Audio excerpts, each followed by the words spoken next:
At my cousin's engagement toast, I said, "Glad to be part of this." My aunt replied, "You weren't. We added you last minute." My sister said, "Try not to ruin it like always." I smiled quietly, picked up my $5,000 gift, and canceled the card on file for the venue. 20 minutes later, the lights went out, the music stopped, and my phone exploded with 130 missed calls. Hey everyone, before we dive in, I have a quick favor to ask. If you enjoy content like this, please hit the subscribe button. It's free, supports the channel, and ensures you never miss out on amazing videos. Alright, let's get started. You weren't. We added you last minute. My aunt said it like she was commenting on the weather. Casual, dismissive, like I didn't just drop $5,000 on this engagement party gift. She clinked her champagne glass against her husband's and looked right through me, past me, as if even acknowledging me too directly might somehow stain the evening. I smiled quietly. Next to her, my sister didn't miss the beat. "Try not to ruin it like you always do," she said with a half smirk, leaning just enough to whisper it where only I could hear. The laughter in the room was soft and sophisticated. Flute glasses and chandeliers, warm candlelight on white tablecloths, designer dresses and catered hors d'oeuvres. It was the kind of event where everyone's smiles were polished, their lies prepped, and their knives always aimed at the family's weakest link. That link, apparently, was me. My cousin Danielle stood in the center, glowing in her white engagement dress, the kind that looked like it cost more than my monthly rent. Her fiancé Darren was holding court with his arm around her waist and a whiskey in hand. They looked perfect, like something you'd see in a magazine ad for people who never had to work retail in their 20s. Danielle had always been kind to me in that polished, surface-level way. A few thank yous, the occasional, "we should catch up" after she borrowed money she never mentioned again. This whole night was supposed to be for her, and I came ready to celebrate. I really did. "Glad to be part of this," I had said during the toast, raising my glass. My voice didn't shake, not even then. But now I stood with my smile frozen, like I hadn't just been verbally pushed off a cliff in the middle of a party. Like I wasn't watching years of quiet sacrifices get vacuumed into the black hole of their selective memory. I took one step back from the circle, then another. Nobody followed. They were too busy posing for the photographer, too busy tagging family first in Instagram stories I wasn't in, too busy pretending I was always on the edge, never in the frame. That's when I did it. I leaned down, picked up the beautifully wrapped gift, the one with the designer ribbon and the receipt that proved it cost more than their entire dinner service, and walked away. No scene, no speech, just one silent move. I walked out the side exit, stepped into the cold air, pulled out my phone, and canceled the credit card that was still on file for the venue, the one I had put down as a favor when my uncle's was mysteriously flagged. 20 minutes later, the music stopped. The lights went out, and my phone lit up like a Christmas tree on fire. 130 missed calls. That was when the real party started. The first person to call me was my mother. "Sweetheart, I think there's been a mistake with the card." I hung up before she finished the sentence. She didn't call back, but others did, fast. Danielle's fiancé, the venue coordinator, my cousin Mark, who only texts when he needs a little something to tide me over. Even Uncle Theo, whose only real contribution to the party was making inappropriate jokes and sipping whiskey like it was a sport. The texts started off confused. Then they turned panicked. Then came the blame. "What is wrong with you? You're sabotaging someone's future. You've always been unstable." Oh, now I was unstable. Classic move. They forgot who paid for the venue in the first place. They forgot whose name was on the invoice. They forgot the exact way I had been woven into their events, not as family but as function. And I had receipts. Literal ones. The venue emailed me an hour later. "Payment failed. Please provide a valid card or the event will be marked as canceled." I didn't reply. Instead, I opened my laptop. There, in a folder labeled Family Care Aid, were 5 years of bank transfers, Venmo screenshots, WhatsApp messages begging for help from them. Always from them. $1,500 for Emma's dental work because insurance didn't cover it. $3,200 to Dad after a bad investment. $500 every month for the past year straight to my aunt, just until her disability check clears. Even the ring Danielle was wearing, she bought it with a loan from me. I recognized the stone. No one ever paid me back. No one ever said thank you. But they always remembered to invite me to foot the bill. Never the pictures, never the speeches. And the worst part? I let them. I spent years playing the beautiful cousin, the invisible backbone of their flawless family facade. I helped plan parties, paid deposits, bought flights, booked venues, compete fights. I even made the mistake of trusting Emma, my own sister, with access to my emergency credit card. That was a year ago. 2 months later, I found a $9,000 charge at a spa in Napa Valley, a girl's getaway for healing and reflection. When I confronted her, she cried, said she was depressed, said she needed it, said if I took it away, I was a monster, so I let it slide. She's the same one who told me tonight, "Try not to ruin it like you always do." Funny, I never remember ruining anything, just paying for it. But that wasn't the final blow. That came the next morning. Someone had posted about me on Facebook, a group photo from the engagement party. Danielle, Darren, their smiling friends and beaming relatives, with a caption from Aunt Sandra, "Thank you to everyone who helped make last night possible. True family shows up. No mention of me, no tag, but buried in the comments, Emma, Good thing we handled everything ourselves. Can't rely on chaos. Mark, if that guy just feeds off drama. And Sandra, last-minute guests always ruin the vibe. They were talking about me. No ambiguity, but they hadn't expected what came next because I've been waiting, gathering, archiving. See, Emma once borrowed my laptop. Forgot to log out of her email. I didn't snoop. Not at first. But 2 weeks later, I got an alert that someone had tried to use my PayPal. Her name was in the autofill. So I checked, and what I found, a draft email. Never sent, probably forgotten. Subject line, backup plan if he freaks out. Inside was a full breakdown of the party budget. Venue $17,000, paid by me. Cake, flowers, music, all contingent on my card. And this line at the bottom written by my own sister. If he acts weird or tries to back out, we'll say he insisted on paying. Can frame it like a surprise. No one will blame us. The date, 3 weeks before the event. That was their insurance policy. In case I ever grew a spine, I did. And now I had proof. But I didn't post it. Not yet. I wanted them to feel safe for now. Then I found the audio, buried deep in a WhatsApp chat backup on an old phone I used to lend Emma. A recording labeled "He's Losing It." I clicked play. It was my voice. Twisted, spliced, saying things I never said, yelling I never did. Chopped up phrases from years ago, but stitched together to make it sound like I was unstable. I nearly dropped the phone. They were preparing for a narrative, a just-in-case version of me. The kind they could pull out like a fire extinguisher. Dangerous, unhinged, a liability. So they could take my money, use my name, and still look like victims. This wasn't just betrayal. It was premeditated. That night I sent an email. One line. No subject. You might want to talk to your daughter before the video goes public. I CC'd Aunt Sandra, Uncle Theo, and Danielle. Then I waited. 20 minutes later, 19 missed calls. I didn't answer. I was already editing the footage. The engagement brunch was rescheduled for the next Saturday. Same venue, new card, different vibe. No one invited me. I invited myself. I didn't sneak in. I RSVP'd directly to the coordinator. Still had admin access. Still had a say. I walked in 15 minutes before the toast. Black blazer, calm face, flash drive in my pocket. One goal. They saw me and went still. Like I was a ghost walking into my own funeral. Emma actually dropped her mimosa, and Sandra blinked twice like she was trying to delete me from the room with her mind. Danielle looked nervous. Darren looked confused. Perfect. The coordinator approached me, asked politely if I was here to drop something off. I smiled and said, "No, I'm here to add something to the playlist." She hesitated but nodded. 10 minutes later, right as Danielle raised her glass for the toast, the screen behind her flickered to life. "Can we get a quick video from the family?" I asked loudly. Everyone turned. The video started. No sound at first, just screenshots. Venmo, Zelle, my bank app transfers with memos like Emma's dentist and deposit for Danielle's venue. $500 here, $2,000 there. Another $1,200 just labeled "Save Us." Laughter in the room turned to coughs. Forks went still on porcelain plates. Then came the audio. Clipped, familiar voices.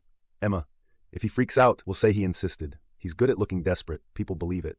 And Sandra, "Well, he owes us something. He wouldn't have that job if it weren't for the family. He'll probably show up with some pathetic gift thinking it matters." Silence. Then a short video of me holding the engagement gift they all forgot, walking out with it like I did last week. Cut to black. Then a line on screen. "This is what it looks like when you make someone useful until he stops being silent." I turned around. Emma was already red. Not embarrassed, furious. Her hands shook like she wanted to throw something but didn't know where to aim. "You're completely out of line," she spat. "This was supposed to be my day." "Oh, it still is," I said calmly. "You're just not the main character anymore." Danielle stood frozen, lips parted like she wanted to say something, but no script had been written for this scene. Her fiancé Darren stepped forward. "Wait, this isn't true, is it?" I pulled out the flash drive. "Ask Emma about the email she drafted, the just in case he freaks out one." Emma lunged forward to grab it, too slow. I handed it to Darren. "Check it yourself. I'm not here to argue. I'm just here to end it." That's when my mother appeared, like clockwork, hair perfect, voice shaking. "Please," she said, "let's go outside. Let's talk." I looked at her, mascara already smudged from crying before the tears even fell. For the first time in my life, I said, "I don't owe you anything. Not money, not silence." My dad showed up next. He wasn't supposed to be there. He always said engagements were pointless celebrations. But there he was, as if some emergency alert told him I'd stop playing dead. "You're a disappointment to this family," he said through clenched teeth. "You humiliated your own family." I turned to face him fully. "You humiliated me for years. I just pressed play." The room split like a crack through glass. Some guests got up and left. Others stared, phones in hand. I knew at least one was filming. Good. Let them. Let the world see what happens when you corner the quiet one too many times. Danielle tried to salvage it. She stood up, raising her hands. "Okay, maybe there were miscommunications, but this isn't the time. Is this yours?" I asked, holding up the ring box I'd retrieved earlier. The $5,000 gift, custom diamond, bought from a guy I used to tutor in college. Still had the receipt? Danielle nodded hesitantly. I smiled, then snapped it shut and dropped it into my jacket pocket. "You'll get it when I get back everything I gave this family, which is never, so enjoy the symbolism." Emma shrieked, "You think you're the victim? You're just a bitter freeloader with a superiority issue." That's when a voice cut through the noise. A deep, cool voice. "Funny," it said. "He's the only one who ever paid for anything." Everyone turned. At the entrance stood a man in a dark suit, Emma's ex, Carter. Yeah, I called him. Turns out I wasn't the only one she burned. He had his receipts too. He stepped forward, handed me an envelope, and spoke just loud enough for the nearest dozen guests to hear. These are screenshots. Proof Emma doctored texts and voice memos to make you look abusive. She did the same to me. I filed a report last year. I never sent it, but I'm sending it now. Emma stumbled back like she'd been shot. You're ruining everything, she screamed. I turned to her, calm as ever. You already did. I'm just airing out the smoke. Then I walked out. No slamming doors, no flipping tables, just me and Carter, and the silence of people realizing they'd just witnessed a myth collapse. That was the last time I stepped foot in a room with those people. And from what I heard later, that was the last time anyone looked at Danielle's perfect family the same way again. Silence after a storm isn't peace. It's just everyone checking if they're still alive. 2 days after the engagement toast exploded, my phone was burning. Over 130 missed calls. Facebook was a battlefield. Long-lost cousins suddenly became moral philosophers. Everyone had a take, a theory, a guilt trip. I said nothing, exactly as planned, because I was busy.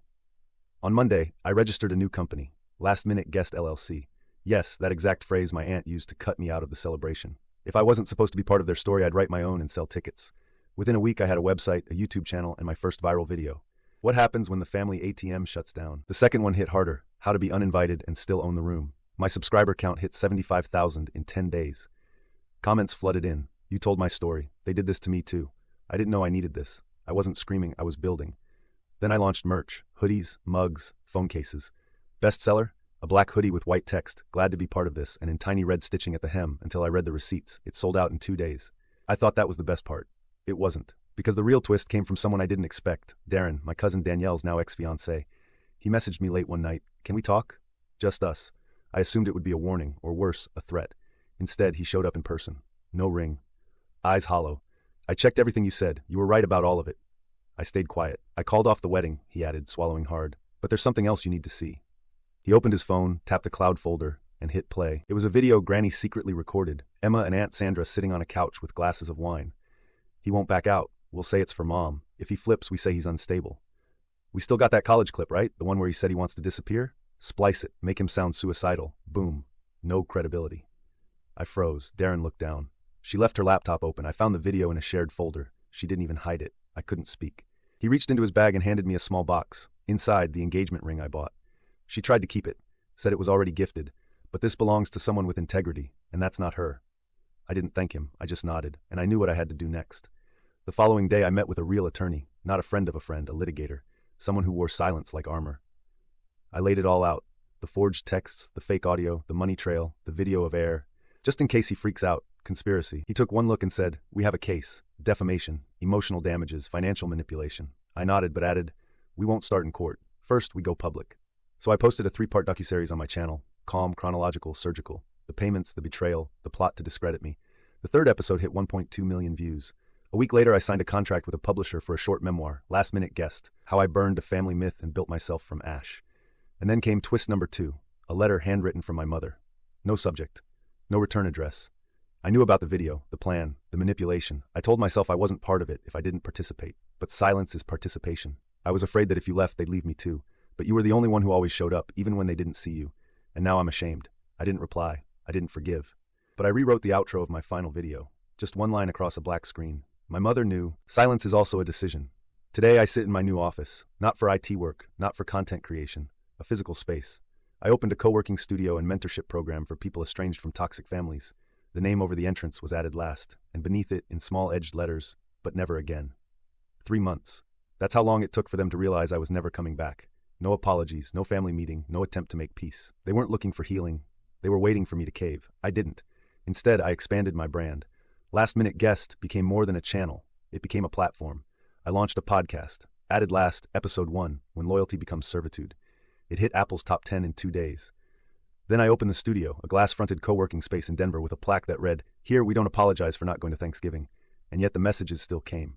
My cousin Danielle emailed a PDF of her side of the story. My Aunt Sandra messaged a blurry selfie, crying, with the caption, "Family shouldn't go viral. They should heal."